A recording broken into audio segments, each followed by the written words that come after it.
Hello, this is CP Algebra 1. We're going to follow along our syllabus that you should have in front of you. If you don't have it in front of you, um, ask me and make sure you get it. Just to run through this real quick, a couple of things to focus on. My email address, if you want to email me, my phone number for my office. If you want to come to my office, is right next door. I'm off periods 1, 4, 5, and 6. Now for period 5, I'm only off the I'm only off the first part of fifth, not the second part. So if you come looking for me fifth period at the second part of it, you won't find me. But come in the first part, that's fine. You need to get the Creek Skills workbook. That's the red workbook from Bare Necessities. It costs $3. I will provide you about the next 6 days worth of it, but if you get a chance, go over to Bare Necessities. If money's a problem, please let your counselor know, and they'll give you a coupon so you can get the book from Bare Necessities at no cost. I will provide you another district workbook, but please get a 3-ring binder that's just for this class. We would like to have you rent a graphing calculator. You can rent a graphing calculator, or you can buy one. If you buy one, they're like $100 or more. Or you could rent one. You can get the TI-83 or the TI-84.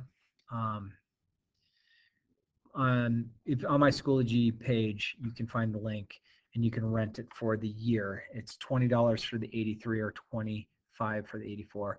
I would say just get the $20 one. Don't get the $25 one. Let me know if it's a financial burden.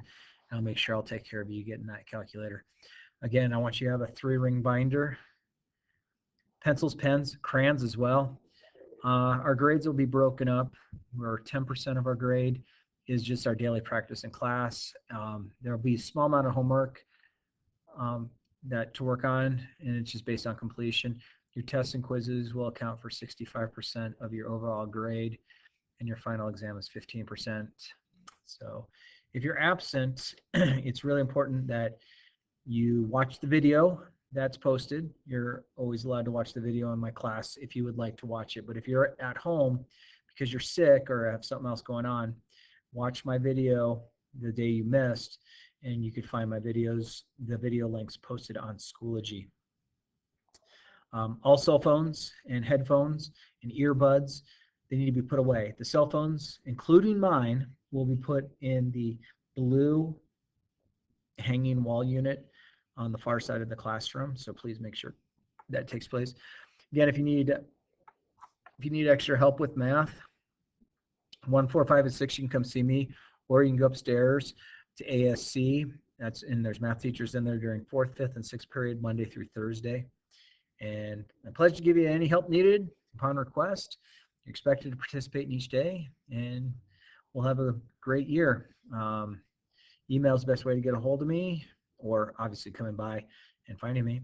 So I look forward to meeting you all, and that's all we have for Algebra 1 as far as this goes. So a few things about me so you know me as a teacher. And I'm actually going to pull up my internet. So I've taught now for 29 years. I started teaching at Las Vegas Academy, which is in Las Vegas. And this is what it looks like. Actually, this is what it looked like when I taught there. And this is actually my classroom right there. A long time ago, 29 years ago.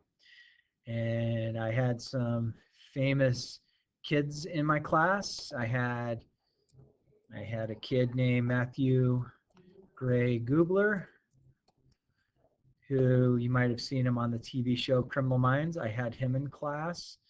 I had the girls of 702, the music group.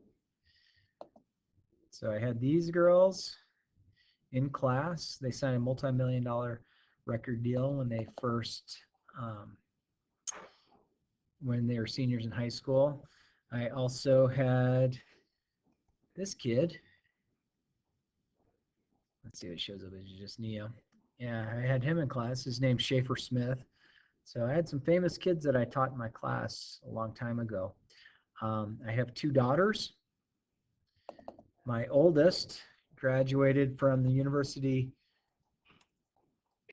of Nebraska in Lincoln, Nebraska, which is, she went here. So if you ever see me wear the shirt that has the N on it, is taking care of her in that. My daughter, her name is Leah, and Leah is now at graduate school at the University of Kansas.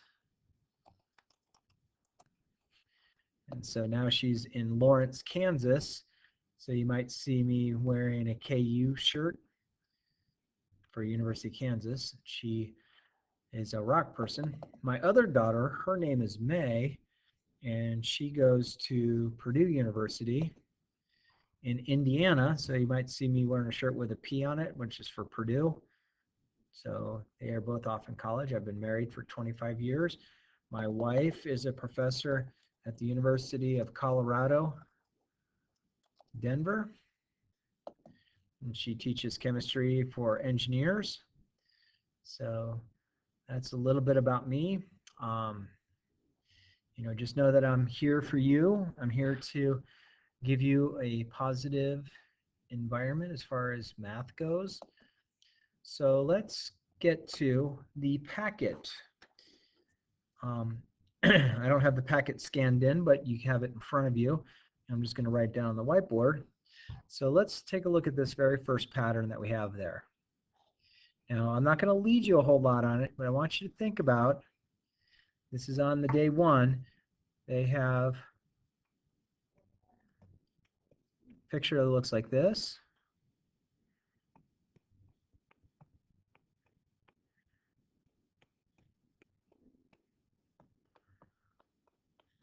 Okay, so this is the first, second, and the third. So what do you notice about this pattern? Kind of think about it. Maybe if you were looking at this, how might you go about this problem? Can you count? I have 1, 2, 3, 4. I have 4 dots here. I have 1, 2, 3, 4, 5, 6, 7 dots here. I have 1, 2, 3, 4, 5, 6, 7, 8, 9, 10 dots here. So how does the pattern increase? Do I get bigger? Does it from 4 to 7, is that a bigger number? From 7 to 10, is that a bigger number? Does it increase? How does it increase? Looks like we add 3 each time because 4 plus 3 is 7. If I add 3 again, 7 plus 3 is 10. So what would the next pattern be? What do you think I should do? What's the pattern? Think we should add 3 again? So there should be 13 in this one. So let's draw the first pattern, or the third pattern, which was this. How would you make this pattern bigger? How would you make it bigger? Could you add 1 there? Where would you add the other 2? Here and here, maybe? Does that give us 13 dots? Let's see. 1, 2, 3, 4, 5, 6, 7, 8, 9, 10, 11, 12, 13. Oh, wow, cool. And so we could keep going. We could keep adding 3, and we could find different patterns. So this is the first pattern, second pattern, third pattern. This would be the fourth. So it continues to build. So we might call this might be called a term. First term, second term, third term, fourth term, etc. And then we have just these being called dots. Okay. So why don't you, just for the remainder of today, go down on that same sheet of paper of that packet, and it's going to say practice. Okay. And why don't you take a look at problem number 1? How would you go through and figure out the pattern? Maybe describe the pattern. And we're kind of working together as class, so watch up at the board what we're doing as well, but see if you can figure out those patterns and the number of dots and things like that. And we will just look at that. So that very first page, look down at the bottom and just try those. See if you can get an attempt. Couple other things about my class. We already said the cell phones are all in the hanging blue unit on the wall. If you ever have to go to the bathroom, please ask me, and I'm happy to let you go. There's 2 bathrooms that are right down the hall as you go out the door. Go to the left. That's for men and women. If you need a non-gender bathroom, let me know, and I can direct you where there are non-gender bathrooms to use. Other than that, that's our first day. I hope this lesson was okay for you. Have a nice day, everybody. Bye-bye.